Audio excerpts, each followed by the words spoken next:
Bonjour à tous. Le but de cette série de films est d'informer les ergothérapeutes sur les recommandations de la Haute Autorité de Santé en matière d'hygiène et de sécurité suite à 9 ans de questionnement, de recherche et d'expérience que j'ai mené en qualité d'ergothérapeute afin de vous proposer des solutions face aux problématiques rencontrées sur le terrain grâce à l'innovation et d'initier la collaboration en santé grâce à des webinaires qu'ils introduisent. Les thèmes des films sont des notions microbiologiques au risque infectieux, les moyens de prévention, les locaux et les dispositifs médicaux, les innovations et enfin des éléments de législation qui concernent l'exercice en ergothérapie. Des notions microbiologiques au risque infectieux.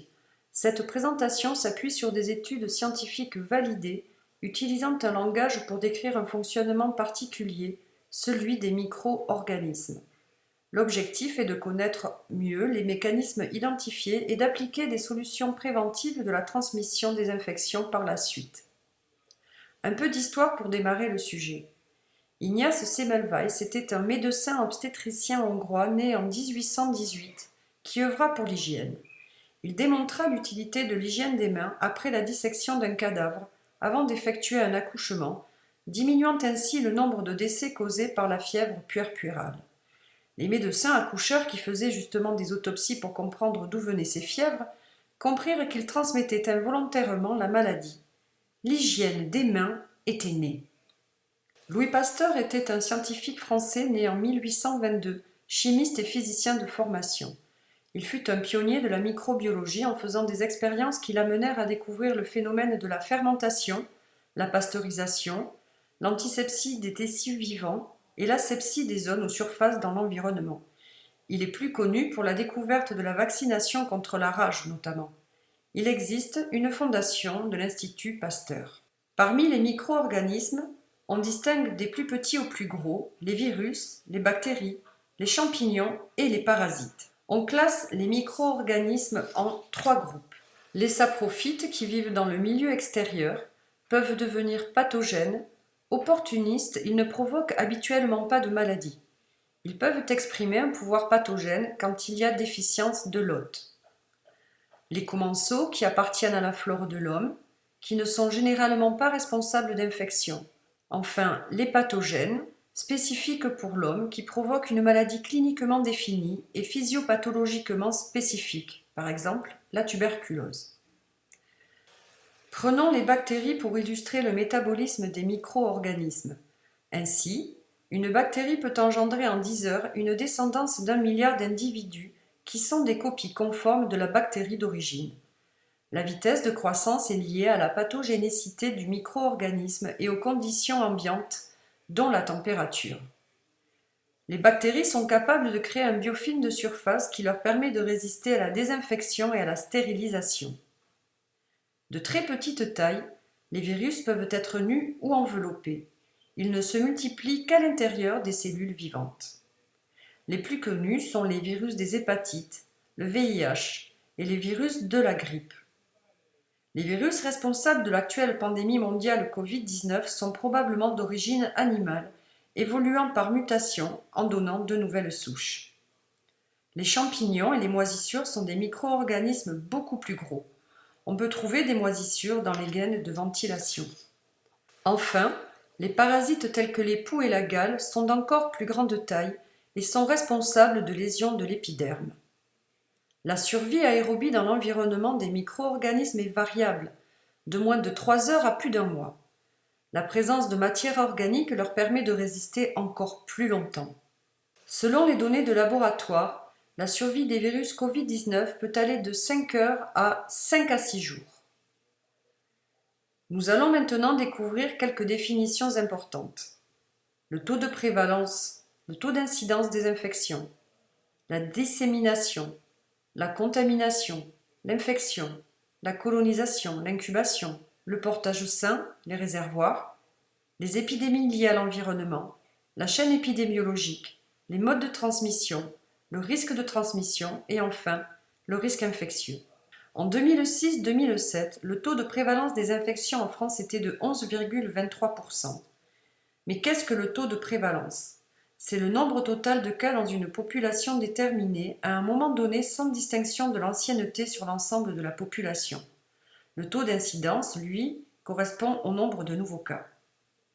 La dissémination décrit le mouvement d'un micro-organisme à partir de l'individu porteur vers son environnement. Des facteurs favorisant la dissémination et l'infection clinique avérée, les traitements antibiotiques et l'existence d'autres infections qui se surajoutent. La contamination correspond à la présence transitoire de micro-organismes sans invasion tissulaire, sans reproduction et sans manifestation. L'infection définit la multiplication de micro-organismes à l'intérieur des tissus d'un sujet avec des manifestations cliniques, soit la maladie. La colonisation décrit la multiplication de micro-organismes à l'intérieur des tissus d'un sujet sans manifestation clinique, immunitaire, sérologique ou biologique. Pendant la période d'incubation, l'hôte est colonisé, sans manifestation clinique. Le portage sain est également silencieux. Dans ces deux cas, le malade essaime des germes autour de lui. On différencie les réservoirs endogènes et les réservoirs exogènes. Pour rappel, le milieu hospitalier est un endroit où se croisent des personnes qui ont un parcours complexe de santé, des personnes fragilisées, stressées par leurs événements de vie, plutôt immunodéficientes. Le personnel, ambulanciers, soignants, administratifs, les agents d'entretien, des services de restauration, de blanchisserie, de livraison, et aussi des commerciaux. Et enfin, des visiteurs. Toutes ces personnes représentent des réservoirs humains, endogènes, à partir desquels peuvent survenir des infections, lors d'immunodépression ou de malnutrition par exemple. Ces réservoirs contiennent une flore très riche, dite commensale, que l'on trouve au niveau de la bouche, du tube digestif, des voies respiratoires, des voies urogénitales et de la peau. Les réservoirs exogènes se trouvent dans l'environnement. L'eau sous toutes ses formes est particulièrement impliquée, mais également l'équipement médical et les dispositifs médicaux comme le matériel de rééducation en ergothérapie, mais aussi le mobilier, les surfaces, les sols, les circuits du linge, des déchets et même l'alimentation. Les infections se transmettent selon une chaîne épidémiologique. On parle de transmission croisée d'un agent infectieux à partir d'un réservoir endogène ou exogène à un individu réceptif. Les voies de transmission des infections sont cutanées ou muqueuses, sanguines, sexuelles, aériennes, digestives ou materno-fétales. Dans le cas des infections associées aux soins, les modes de transmission les plus fréquents sont manuportés, mais se font aussi par le biais des gouttelettes émises par la toux notamment, et également par le matériel. La transmission de micro-organismes à partir de la flore commensale la plus fréquente est fécale-orale. Les micro-organismes respiratoires ou salivaires sont transmis par les gouttelettes émises lors de la toux, des éternuements, des postillons. Ils peuvent entrer en contact avec les muqueuses de l'hôte réceptif directement ou bien indirectement en étant transportés par les mains. Dans certains cas, la transmission peut se faire par l'air, par des sécrétions respiratoires très petites qui restent en suspension dans l'air comme c'est le cas de la tuberculose, la rougeole et la varicelle. Là aussi, la transmission peut être directe ou indirecte. Dans les tableaux suivants, on remarque que les modes de transmission les plus fréquents sont le manuportage et le matériel contaminé. Les agents infectieux peuvent provoquer des atteintes localisées, mais parfois aussi généralisées, comme la septicémie, qui peut engager le pronostic vital de l'hôte. Dans le cas des virus Covid-19, le mode de transmission se réalise par les gouttelettes, le manuportage, le matériel contaminé, de façon directe ou indirecte entrant dans l'organisme par les muqueuses des yeux, du nez ou de la bouche. Le manuportage serait responsable de 80% des transmissions. Mais quelle est la part environnementale ? Voici un extrait de la présentation Épidémie liée à l'environnement proposée par le Dr Sylvie Parer au congrès 2018 de la Société française d'hygiène hospitalière, qui rapporte une part importante de l'environnement responsable des épidémies, 22,5%, à peu près autant que celle des réservoirs patients, 24,6%, selon la base de données mondiale sur les épidémies. La prise de conscience de l'importance de l'environnement, De meilleurs moyens d'investigation et l'évolution des patients et des actes permettent de mettre en évidence de manière plus fréquente la part environnementale. Les endroits contaminés dans l'environnement s'appellent des fomites. Les recherches publiées sur l'American Journal of Infection Control montrent que les surfaces autour du patient se contaminent. Dans l'ordre, les équipements les plus fréquemment identifiés dans la littérature, je relève celles qui peuvent concerner les ergothérapeutes, sont les équipements respiratoires dont peuvent être équipés certains patients, les flacons de savon liquide, les téléphones, les tablettes, les claviers. Différents relais parfois persistants sont décrits: les rideaux, le mobilier, le petit matériel, les dispositifs médicaux. Pour rappel, le matériel d'ergothérapie est considéré comme tel. Certains micro-organismes sont plus fréquemment concernés du fait de leur survie très prolongée sur les surfaces et leur persistance après nettoyage, comme Acinetobacter, Sarm ou Entérocoque. Selon l'étude des publications de 2014 à 2016, la part la plus importante des épidémies n'est pas retrouvée, 22% des cas. Dans 20% des cas, les épidémies étudiées sont liées aux surfaces environnant le patient, 9% au petit matériel et 18% au point d'eau. Pour conclure sa présentation, le Dr Sylvie Parer évoque la cause environnementale pour 20 à 25% des épidémies. Elle propose de sécuriser l'environnement à titre préventif. Une autre étude, Transmission croisée et risque épidémique, la part liée à la contamination de l'environnement de soins en établissement de santé et dans les EHPAD, menée par le Dr Xavier Bertrand au Centre hospitalier universitaire de Besançon, est consultable sur Internet. Cette étude concernant les épidémies de bactéries multirésistantes montre que les réservoirs les plus importants sont les patients, mais que la part environnementale est non négligeable. L'étude reprend les différents éléments environnementaux relais ou fomites.